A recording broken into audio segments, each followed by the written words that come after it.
ولو جعلناه قرآنا أعجميا لقالوا لولا فصلت آياته. السلام علیکم ورحمۃ اللہ وبرکاتہ۔ ناظرین، آپ دیکھ رہے ہیں دارالوحی انسٹیٹیوٹ چینل۔ میں ہوں محمد حیدر مسعود، ہمارے ساتھ قاری قبیہ محمدی۔ شیخ محترم بتائے کہ اگر کوئی خواب کس وقت آئے تو وہ سچی ہو سکتی ہے اور کس وقت آئے وہ جھوٹی ہو سکتی ہے۔ وعلیکم السلام ورحمۃ اللہ وبرکاتہ۔ الحمدللہ والصلاۃ والسلام علی رسول اللہ، اما بعد فاعوذ باللہ من الشیطان الرجیم، بسم اللہ الرحمن الرحیم۔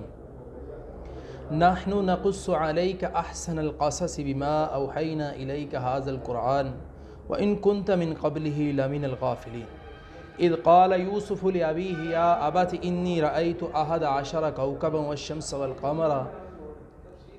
محمد حیدر مسعود صاحب، آپ نے جو سوال کیا ہے کہ کس وقت پر خواب آئے تو وہ سچی ہوتی ہے، کس وقت پر خواب آئے تو وہ جھوٹی ہوتی ہے۔ سوال یہ ہے کہ خواب کا اصل وقت کون سا ہے جس وقت پر آئے تو وہ ٹھیک ہوتی ہے۔ خواب جو ہے انسان کو رات کو جب آئے، خصوصاً تہجد کے وقت۔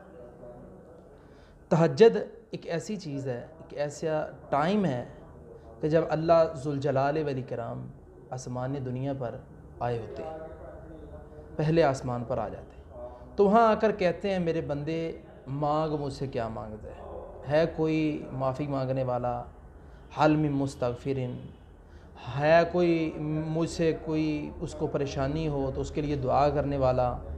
تو یہ بہت قیمتی وقت ہے، تہجد ادا کرنی چاہیے۔ داب الصالحین، یہ نیک لوگوں کی عادت تھی تہجد پڑھنا، اور تہجد پڑھنے والا انسان اگر کوئی بندہ بیمار ہے تو وہ تہجد پڑھنا شروع کر دے تو اللہ رب العالمین اسے شفائے کاملہ عاجلہ عطا فرمائے۔ یہ اس کی بہت خصوصیت ہے۔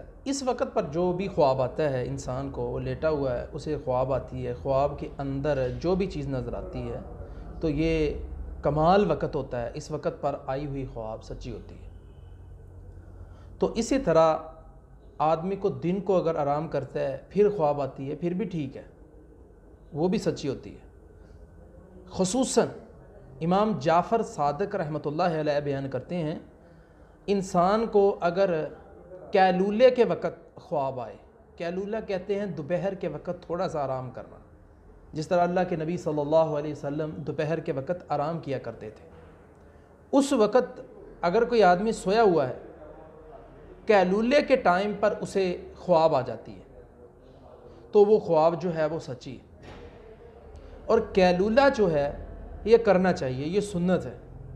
ہمارے ہاں رواج یہ ہوتا ہے کہ ہم صبح یہ کام کرتے ہیں، فجر کے بعد سو جاتے ہیں، جبکہ فجر کے بعد سونا ناپسند سمجھا گیا ہے۔ اسی طرح نبی صلی اللہ علیہ وسلم نے فرمایا مغرب کے بعد سونا، اللہ کے رسول صلی اللہ علیہ وسلم اس کو ناپسند سمجھتے تھے، اور اسی طرح عشاء کے بعد نبی صلی اللہ علیہ وسلم باتیں کرنا اس کو ناپسند سمجھتے تھے، یعنی عشاء ٹائم کے ساتھ پڑھ کے سونا۔ اور اللہ کے نبی صلی اللہ علیہ وسلم نے فرمایا جو بندہ عشاء کی نماز باجماعت پڑھ کے سوتا ہے ساری رات سویا رہتا ہے، صبح فجر کی نماز باجماعت پڑھتا ہے، اللہ رب العالمین اسے پوری رات عبادت اس کی لکھ دیتے ہیں، ساری رات وہ عبادت ایسے ہی ہے جیسے ساری رات وہ عبادت کرتا رہا۔ اس لیے میں جو یہ سمجھتا ہوں، میرا جو موقف ہے وہ یہ ہے کہ جو بندہ تہجد کی نماز خصوصاً عشاء کی نماز باجماعت پڑھتا ہے اور پھر سو جاتا ہے، نماز پڑھی ہے، سنتیں پڑھی ہیں، اس نے ادا کی، نفل پڑھے، پاکیزہ ہوا، دعائیں پڑھی، سو گیا، تو ساری رات عبادت بھی ہوگی اور اس کے ساتھ ساتھ جو بھی اسے خواب آئے گا وہ سچا ہوگا۔ کیوں؟ یہ نمازی انسان ہے، نیک بندہ ہے۔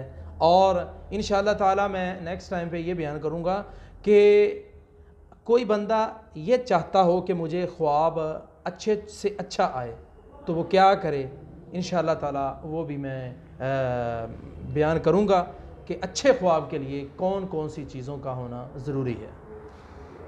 اگلی ویڈیو میں پھر ملتے ہیں، تب کے لیے ہمیں اجازت دیں۔ السلام علیکم۔